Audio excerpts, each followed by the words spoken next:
Bismillahirrahmanirrahim. Kita akan bahas tentang rukun-rukun wudhu.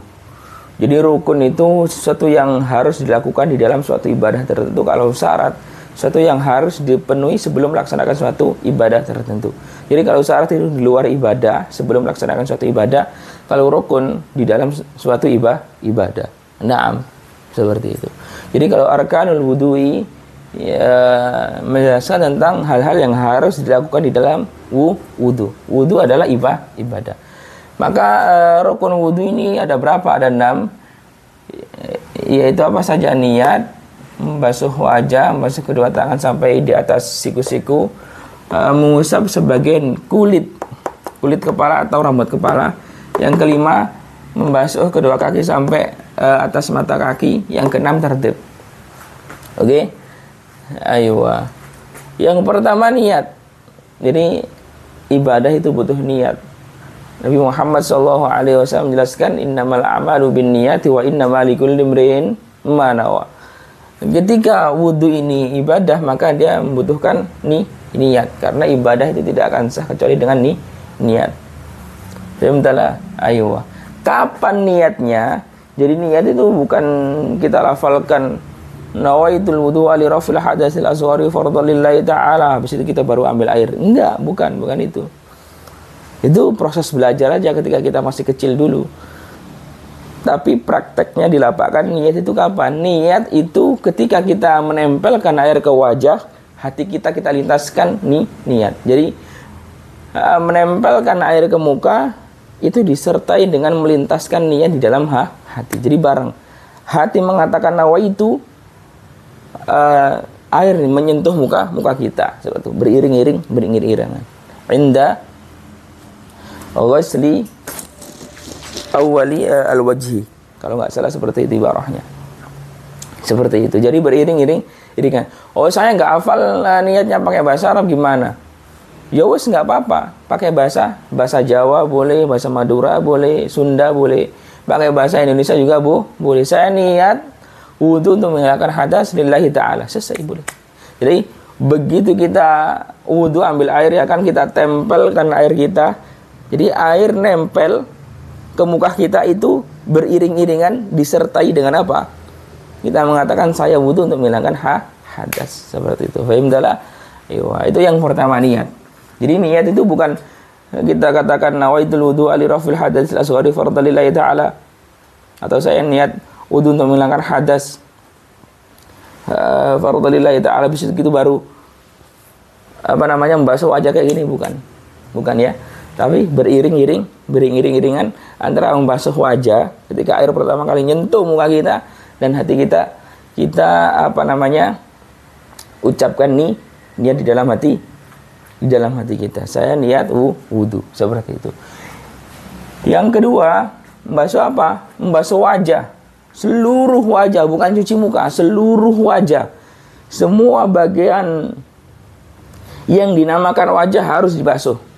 Sini wajah, sebelah atas sini, mepet sini wajah. Maka semua ini harus dibasuh. Karena saya jumpai ada orang-orang yang wudhu itu cuma seperti cuci muka, set gede tok. Sehingga sebelah sini masih kering, yang mepet pojokan sini itu masih kering. Itu wudhunya nggak sah, nggak boleh kayak gitu. Harus menyeluruh. Seluruh yang dinamakan wajah itu harus dibasuh. Sini wajah. Nah, ini harus dibasuh semua. Jadi ambil airnya, set. Ini begitu kita letakkan di sini, ya kan, di kening sini. Tangan jangan diangkat, tapi langsung ratakan saja, loh. Kita ratakan. Loh, kita ratakan seperti ini supaya semuanya kena. Jangan gini, habis ambil air, set, kita taruh sini, tangannya kita tarik gini. Ada orang gini. Gak boleh, airnya mustamal. Kalau air mustamal gak bisa digunakan untuk toharo kayak kemarin, gak bisa digunakan untuk harus ambil air yang baru lagi. Jadi kalau supaya kita irit, ambil satu kali kayak gini, habis itu kita ratakan. Hati-hati ya kalau wudhu sebelah sini biasanya masih kering anak-anak itu. Sebelah sini kering, gini kering. Mepet-mepet sini masih kering. Hati-hati. Oke? itu nggak sah wudunya. Walaupun sholat depan Ka'bah sekalipun, kalau wudunya kayak gitu nggak sah, sholatnya nggak sah. Paham ya? Yang pertama, wajah harus menyeluruh, semuanya kena. Oke, semuanya kena. Yang ketiga, membasuh kedua tangan sampai di atas siku-siku. Jadi, apa namanya? Membasuh kedua tangan ini, ya kan? Itu harus sampai atas siku-siku sini, dengan siku. Harus sampai atas sini, nggak boleh cuma sini. Basuh kedua tangan sampai sini tok. Nggak boleh, nggak sah wudunya. Saya jumpai ketika ada orang umroh, apa namanya, wudunya nggak sampai atas siku-siku, nggak sah wudunya.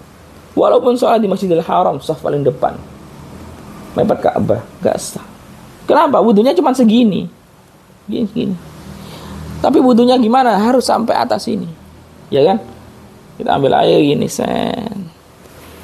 Dan sekali lagi tangannya jangan diangkat-angkat gini, jangan. Mustakmal nanti airnya. Bagaimana? Ya wis. Kita ratakan seperti ini. Oke.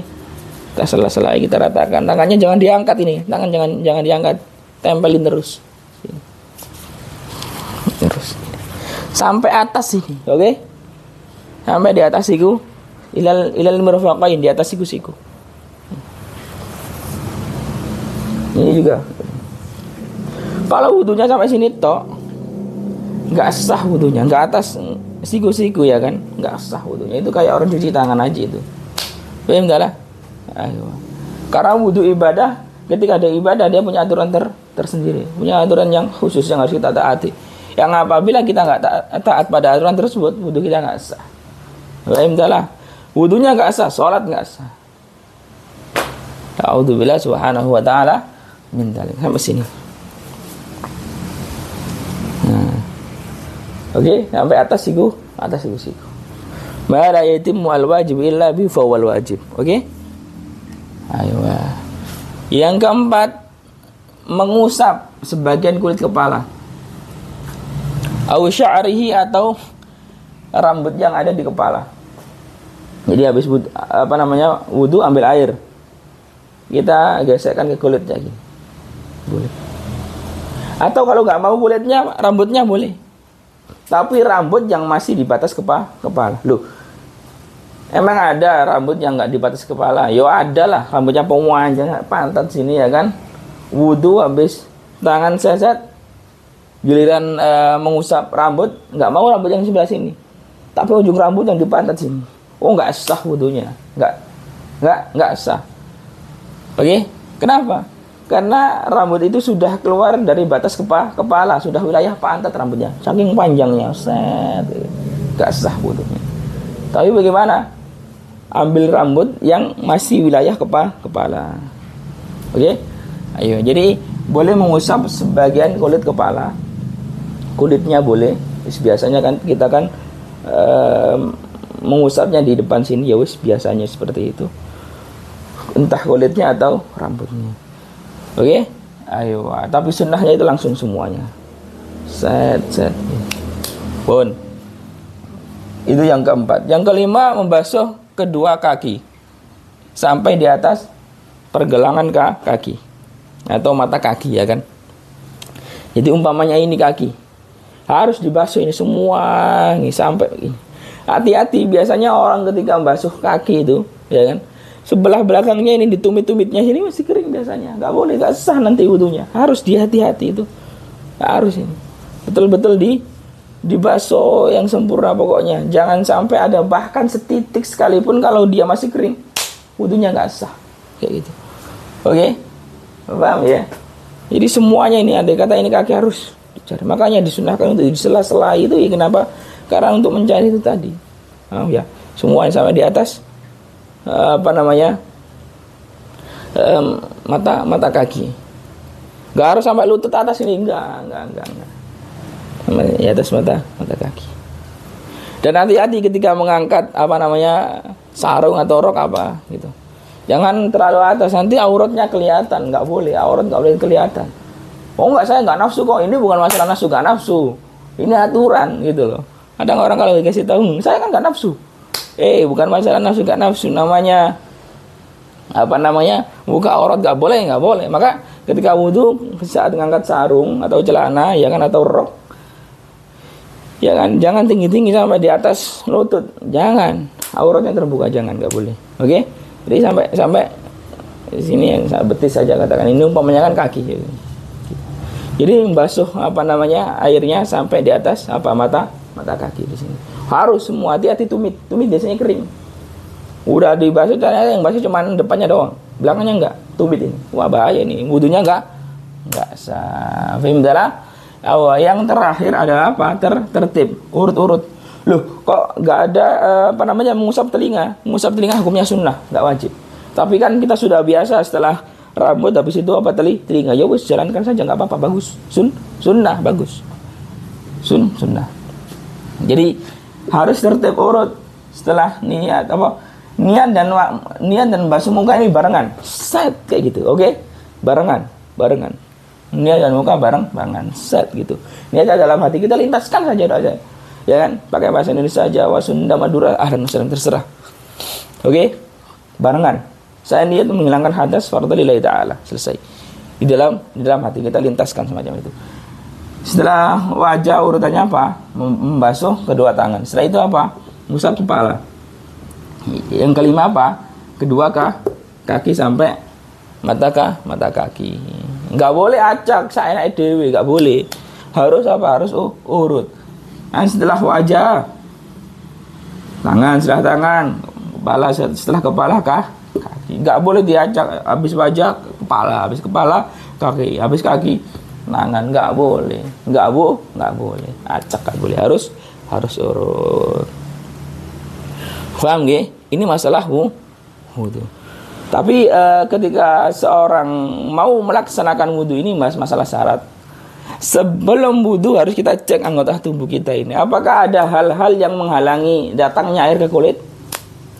Kalau ada hal-hal yang menghalangi air datang ke kulit seperti cat, ya kan, tinta atau apa, stip X itu ya, buat itulah apa, pulpen dan macam-macam itu harus dihilangi, harus dihilangi. Kenapa? Itu ada fisiknya yang bisa menghalangi datangnya air seperti itu.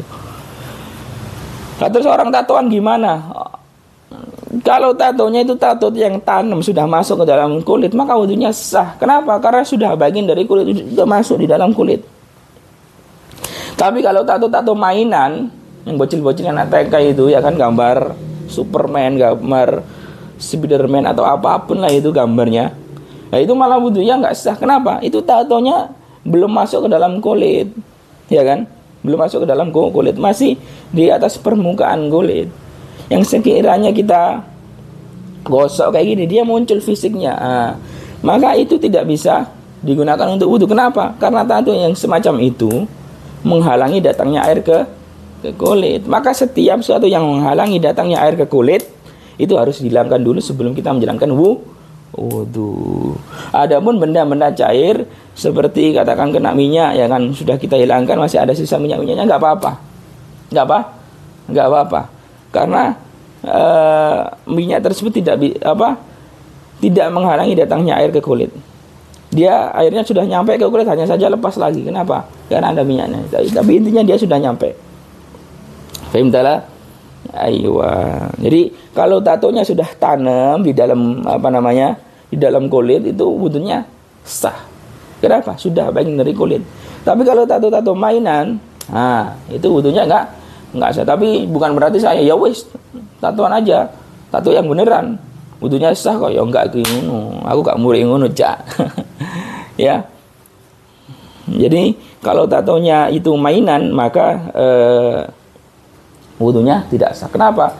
Dia menghalangi datangnya air ke kulit. Seperti itu. Kurang lebihnya saya mohon maaf, in kuntum mukhti'an sawibuni. Assalamualaikum warahmatullahi taala wabarakatuh. Yang mau nanya ahlan wa sahlan.